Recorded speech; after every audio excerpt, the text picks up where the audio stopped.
네, 비상월드 범용쌤입니다.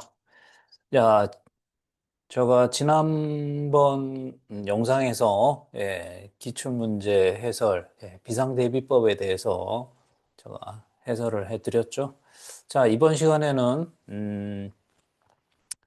나머지 그 기출문제 중에서 조금 애매하고 약간 어려웠고 여러분들이 좀 꼭 아셔야 할 뭐 그런 사항 위주로 해서 몇 문제 한번 뽑아봤습니다. 자, 먼저 민방위 기본법에서 이 문제는 그렇게 뭐 어렵지는 않은데 여러분들이 조금 헷갈릴 수 있는 그런 사항들이 있어서 제가 좀 강조하고자 문제를 갖고 왔습니다. 자, 우리가 민방위 협의회에는 중앙민방위 협의회, 지역, 그러니까 시도, 시군구, 읍면동 민방위 협의회가 있죠. 각각의 그 민방위 협의회에 운영하는데 어떤 필요한 사항들이 어떤 법령이나 법령으로 이렇게 정하고 있죠. 그래서 중앙민방위 협의회 같은 경우에는 뭡니까? 예, 대통령령으로 그 세부적인 사항을 정하고 있습니다. 그러면 지역에 있는 시도, 시군구, 읍면동 민방위협의회는 중앙민방위협의회보다는 조금 밑에 있는 민방위협의회다 보니까 대통령령으로까지는 정할 필요가 없고 행정안전부 장관이 정해주면 되죠. 그래서 중앙민방위협의회와 지역민방위협의회에 예, 필요한 사항을 뭘로 정하냐. 여기 좀 차이점이 있죠. 대통령령과 행정안전부령으로. 다음으로 우리가 민방위협의회에 보면 의안을 제출하는데 누가 정하냐? 의안을 정리 또는 일반적인 서문은 누가 하냐? 조금 헷갈리죠. 의안 제출, 의안 정리. 의안 제출에 대해서는 누가 정합니까? 예, 위원장인 국무총리가 정하죠. 근데 의안 정리나 예, 뭐 조금 짜잘한 그런 일들, 그다음 일반적인 서문은 행정안전부에서 관장하죠. 그래서 여러분들이 공부하실 때 의안 제출, 의안 정리 조금 헷갈릴 수 있으니까 저 같은 경우에는 요 의안 정자가 있으니까 뭡니까? 행정. 정자로 딱 이렇게 해서 연상을 해서 암기를 했습니다. 그래서 여러분들도 그렇게 하면 여러분들 헷갈리지 않습니다. 이걸 어떻게 뭐 생으로 외우면 외운다고 할 수 있지만 막상 시험장에 가면 긴장해갖고 막 헷갈릴 수 있습니다. 그러지 않기 위해서는 뭔가 여러분들 머릿속에 팍 박아놔야 합니다. 이런 식으로 저 같은 경우에 정자로 해서 어, 절대 헷갈리지 않죠. 자, 다음 문제 볼까요? 우리가 민방위법에 보면 뭐 각종 돈 주는 것들 있죠. 수당, 실비, 급식, 뭐 실비, 뭐 다음 사용료 뭐 이런 거를 꼭 줘야 하는지, 지급해야 하는지, 아니면 지급할 수 있는지, 그좀 헷갈리죠. 강제냐, 임의냐. 그래서 좀 제가 정리를 해서 여러분들이 딱 암기하기 좋게 이렇게 한번 모아봤습니다. 시험 문제는 뭐가 나왔습니까? 사용료를 지급할 건가 말 건가? 꼭 지급해야 하냐, 지급할 수 있냐 물어보는 문제였죠. 이 같은 경우에는 여기 뭐 100분의 20이라고 또 틀리게 한 번 더 헷갈고 여러분들이 이걸 굳이 좀 헷갈리더라도 여기에서 명확하게 여러분들이 공부를 좀 하신 분들은 숫자는 명확하게 다 암기를 하시니까 크게 뭐 문제가 뭐 풀 수 있게 딱 이렇게 출제위원이 해준 거죠. 만약에 이걸 100분의 10으로 해놨다 그러면 지급해야 한다? 할 수 있다? 어, 갑자기 헷갈릴 수 있습니다. 그래서 민방위법에서 이런 돈 주는 것들은 모두 다 줄 수 있다 돼 있습니다. 줄 수 있다. 여기 만약에 수당 실비도 마찬가지. 자문위원, 교관, 연구위원한테 돈 주는 거 이런 거 다 줄 수 있습니다. 반드시 꼭 준다라는 거는 뭐만 하나다? 뭐다? 요거 하나입니다. 전지교육 훈련 받는 민방위 대 요원한테는 급식 실비를 꼭 주게 돼 있습니다. 나머지는 줄 수 있다. 그래서 이렇게 요거 민방위대 요원에 대해서는 급식 실비를 꼭 준다라는 것을 딱 요거 한 가지만 기억하시고 나머지는 줄 수 있다. 이렇게 딱 생각하시면 강제냐 임의냐 여기서 헷갈리지 않으실 수 있을 겁니다. 자, 다음 문제는 예비군법입니다. 예비군법에서 비상근 예비군에 또 관련된 문제가 나왔죠. 최근에 와서 요 비상근 예비군은 늘 한 문제씩 계속 나오는 것 같습니다. 예, 비상근 예비군 나오면 뭡니까? 단기, 장기 비상근 예비군의 차이점. 예, 요걸 좀 잘 알고 계셔야죠. 예, 단기, 장기는 네, 며칠 동안 소집하는지, 그 다음 정원은 몇 명인지, 예, 요거 숫자에 관련된 거. 예, 문제 거의 이번에는 이걸 뭐 틀리게 하는 문제는 없었네요. 예, 다 맞게 이렇게 나왔지만 주로 이걸 뭐 숫자를 바꿔서 이렇게 출제가 되죠. 자, 이 비상근 예비군에서 이 두 사람의 하는 역할을 여러분들이 좀 잘 정리하고 계셔야 합니다. 국방부 장관이 비상근 예비군에 대해서 하는 사항들 세 가지가 있죠. 그 다음 이병부대장. 수행군 부대장이 하는 건 없습니다. 비상근 예비군에서 역할이. 그래서 이병 부대장은 어떤 내용 위주로 이 이병 부대장으로서 비상근 예비군에 대해서 역할을 합니까? 소집에 관련된 거. 소집. 그래서 이병 부대장의 임무에는 소집자가 다 들어간다는 거. 이렇게 하면 여러분들이 예,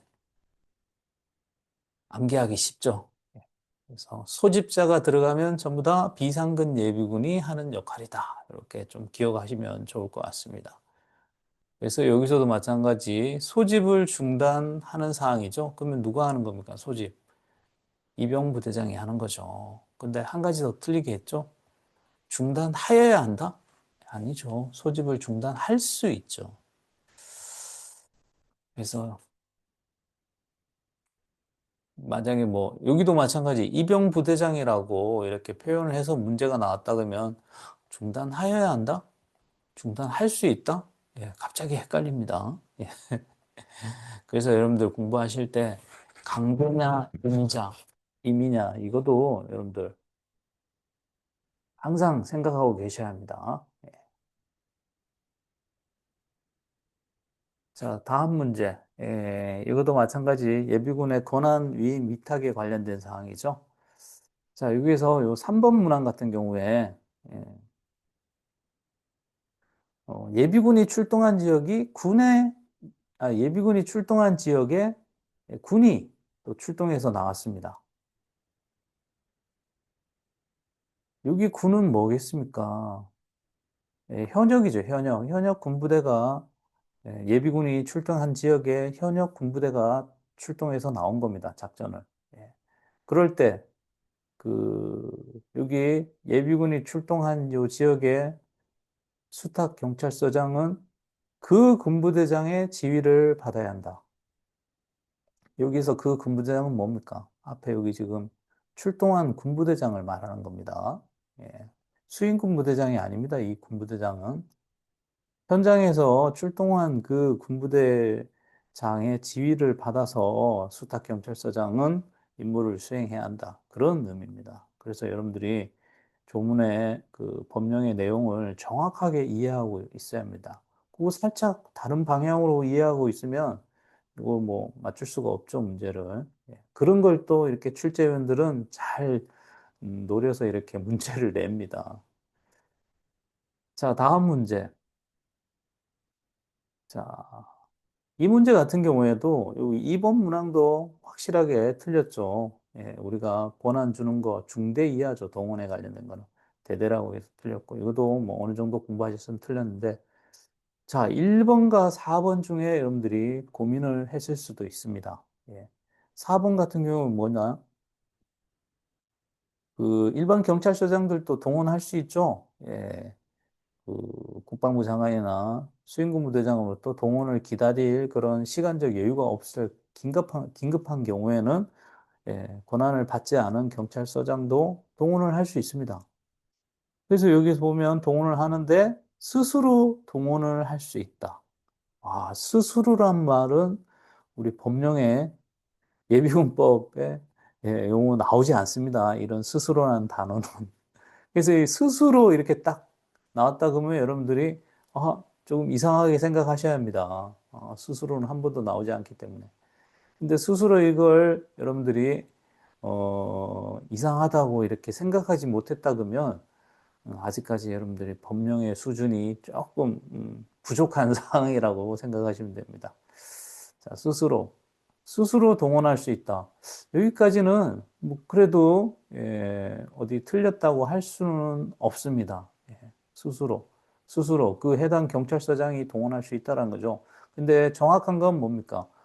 예비군 임무 수행을 위해서 동원을 할 수 있다. 이렇게 조문에 되어 있죠. 그런 다음에 만약에 동원했는데 수행군 부대장의 승인을 받아야 하는데 승인을 받지 못했다 그러면 뭡니까? 동원을 해제해야죠. 근데 여기서 문제는 뭐였습니까? 그 즉시 동원이 해제된다.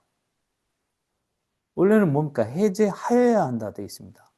근데 해제된다는 뜻은 뭐겠습니까? 자동적으로 해제된다는 거죠. 뭐 뭔가 조치를 안 해도 그냥 그 즉시 그냥 동원은 해제돼 버린 거다. 이렇게 보는 거죠. 아니죠. 원래는 여기 조문의 초에 해제하여야 한다 돼 있으니까 뭡니까?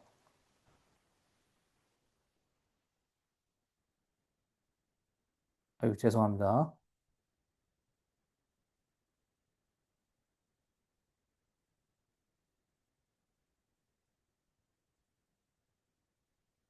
예, 아이고. 갑자기 자막이 나왔네요. 자,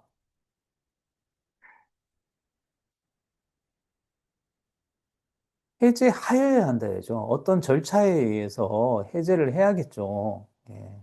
자동적으로 해제되는 거 아닙니다. 승인 못 받았다고 해서. 예. 그러다 보니까 이게 해제가 되긴 되는데 해제된다는 표현을 돼 있다 보니까 여러분들이 답을 찾는데 4번이 맞는 것 같다고 이렇게 생각할 수도 있습니다. 예. 근데 그런 의미가 아니죠. 해제된다, 해제하여야 한다. 이건 명확하게 틀린 의미죠. 다행히 그래도 1번이 확실하게 맞는 표현으로 이렇게 나오다 보니까 뭐 이 문제도 많은 분들이 맞추셨을 거라고 생각합니다. 자, 다음은 재난안전법. 어, 최근에 와서 재난안전법이 늘 한두 문제씩 여러분들을 상당히 어렵게 하는 문제가 나오고 있죠. 예. 범위도 많아서 공부하기 힘든데 문제도 까다롭게 막 그렇게 몇 문제씩 내다 보니까 여러분들이 조금 재난안전법에 많이 신경을 쓰셔야 할 것 같습니다. 요즘 뭐 나머지 그 비상대비 민방위 예비군법은 뭐 엄청 쉽게 나오는 것 같아요. 재난안전법이 조금 까다롭게 내는 것 같습니다. 자, 이거 무슨 중앙사고수습본부에 관한 문제죠. 근데 여기 보면 중앙사고수습본부도 어떤 지원을 요청할 수 있죠. 재직기관장한테. 그 요청을 누가 해야 합니까? 재난관리 주관기관이 장해야 합니까? 아니죠. 이 지금 현재 단계가 뭡니까? 재난을 수습하는 단계니까 그때는 재난관리 주관기관의 장이 어떤 직책으로서 임무를 수행하는 겁니까? 중앙사고수습본부장으로서 예, 지원을 요청해야죠. 예. 그러니까 재난관리 주관기관 같은 경우에는 평상시에는 재난이 발생하기 이전에는 재난관리 주관기관의 장으로서 임무를 수행하고 재난이 발생해서 어떤 재난을 수습하는 그런 상황이다 그러면 뭡니까? 중앙사고 수습본부장으로서 역할을 하는 거죠. 그러니까 엄연히 직책이 틀린 거니까. 예. 다행히 요 2번 같은 경우에도 지원을 요청하여야 한다. 강제 조항으로 표현을 해서 여러분들이 그래도 조금 이 부분을 잘 알고 맞추셨을 거라고 생각합니다. 지금까지 계속 하여야 한다, 할 수 있다, 이런 표현들 문제 계속 나오고 있습니다. 강제냐 임의냐 그것도 여러분들 신경 많이 쓰셔야 합니다. 자, 여기서 제가 뭐 이거 혹시나 이런 문제가 나올 수 있어서 좀 정리를 해봤습니다. 우리가 뭐 지원 요청하는 거 보면 재정상의 어떤 조치나 직원 파견을 요청하는 사항들이 있죠. 그래서 보면 직원이나 재정상 조치를 요청하는 거는 요 네 사람이 하는 게 있습니다. 재난안전법에. 네 사람만 하고 있습니다. 다 무슨 직책입니까? 중앙대책본부장, 지역대책본부장, 수습본부장, 대책지역본부장. 다 뭡니까? 어떤 재난을 수습하는 단계에 있는 사람들이 다 지원 요청한다라는 겁니다. 그죠? 평상시에 뭐 직원 파견 요청을 할 일이 없겠죠. 재난이 발생해서 언제 인력이 부족하다 보니까 막 직원들 파견 요청하는 거죠. 그러다 보니까 이 직책도 다 재난의 어떤 대응 복구 단계에서 임무를 수행하는 직책으로 다 이렇게 표현이 됐다라는 거. 자, 긴급 구조에서도 마찬가지. 직원 파견 요청은 이 두 사람이 하는 내용이 있습니다. 그다음 원인 조사에서 직원 파견 요청은 행정안전부 장관이. 예. 이건 뭐 참고하시기 바랍니다. 자, 다음 문제. 이건 재난 방지 시설에 포함되냐 안 되냐 물어보는 문제였죠. 제가 봤을 때는 이 문제가 여러분들 가장 우리 법령에서 어려운 문제였을 거라고 생각합니다. 왜냐? 이런 재난 방지 시설 이런 부분에까지 문제 나올 거라고는 별로 뭐 중요하지 않는 부분인데 이런 부분을 가지고 또 문제를 냈는데 그것도 또 상당히 어렵긴 했습니다. 자, 2번 같은 경우에 하천법에 따라서 뭐 강수량계 수위계 뭐이 시설에 대한 홍수 발생의 예보 시설이 재난 방지 시설에 포함이 되냐 안 되냐 물어봤죠. 답은 뭡니까? 2번인데 여기에 관련법 내용을 틀리게 했습니다. 하천법에 따른 홍수 발생 예보 시설이 아니죠. 관련법이 뭡니까? 수자원에 관한 이 법률 시행령 이거에 따른 홍수 발생 예보 시설이죠. 자, 이런 거를 맞추기는 상당히, 이거 맞추신 분은 정말 공부를 많이 하신 분입니다. 그래서 여러분들이 조문을 보실 때 이런 관련법, 이런 내용들도 잘 보셔야 합니다. 예. 원래 이 재난방지시설 범위에 지금 조문에 나와 있는 것이 뭡니까? 2호로 이렇게 나왔죠. 하천법에 따라서 하천시설에 있는 댐, 하곡등, 뭐 관문, 수문, 운하, 이게 뭡니까? 여기까지가 하천법에 따른 예, 재난방지시설이죠. 그 다음 뭡니까? 수자원 조사 계획에 관한 법률 시행령에 따라서 그 2호에 따른 수문 조사 시설의 홍수 발생의 예보에 관련된 시설. 예, 뒷부분입니다. 이렇게 되어 있습니다. 근데 여러분들이 뭐 강수량계, 수위계 이런 표현이 나오니까 이거는 어디 조문에도 없는데 여기도 마찬가지 없지 않습니까? 수문조사 시설 중에 홍수 발생 예보 시설이라고 이렇게 표현이 있지 않습니까? 이 뒷부분만. 강수량계, 수위계는 표현이 없습니다. 없을 수밖에 없죠. 그거는 관련법을 봐야 나오는 겁니다. 이 수자원 법률 시행령 2조 2호에 보면 이렇게 나와 있습니다. 2조 2호에. 수자원 시설에는 강수량계, 수위계 등 수문 조사에 필요한 시설이 수자원 시설에 포함됩니다. 그러니까 이 내용을 여기에 딱 넣어서 연계해서 딱 보셔야 합니다. 그러니까 공부하실 때 이 수자원 법률 시행령 2조 2호를 안 보신 분들은 강수량 수위계라는 표현이 뭔가 어색해서 이거 틀렸을 거야 하고 이걸로 틀렸다고 생각하고 맞히신 분들도 있으실 겁니다. 예, 뭐 어찌됐든 맞추는 게 중요하죠. 절차야 어떻게 됐든 결과 맞췄다라는 게 중요합니다. 그래서 이 관련법 2호를 보신 분들은 강수량 수익의 수문조사 시설, 이렇게 표현이 맞다고 이렇게 생각하셨을 겁니다. 그래서 이 앞에 이 하천법이라는 관련법을 넣었기 때문에 틀린 거였습니까?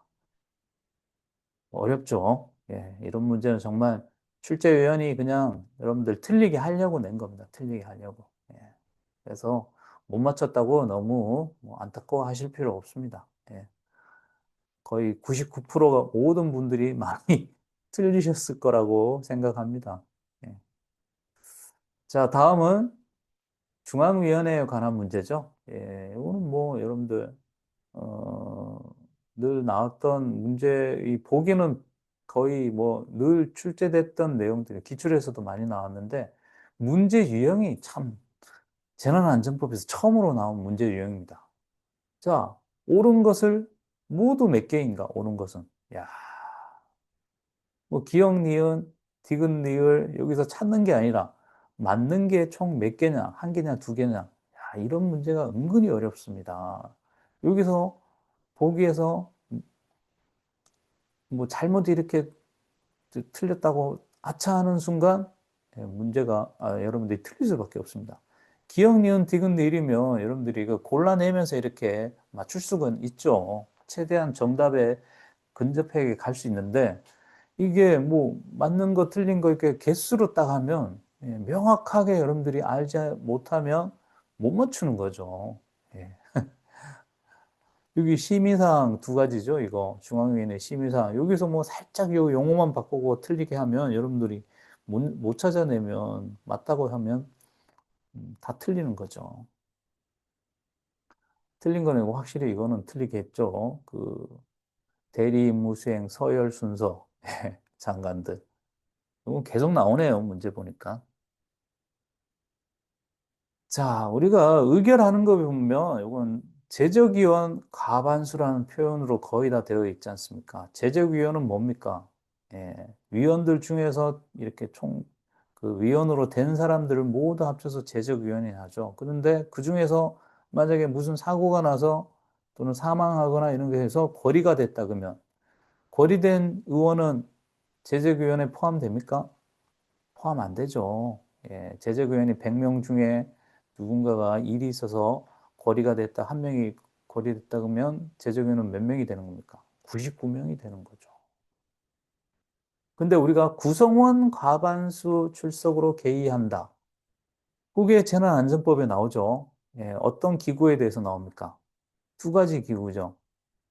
실무위원회와 중앙재난방송협의회에서는 의결을 할 때 구성원 과반수 출석으로 개의한다. 이렇게 되어 있죠.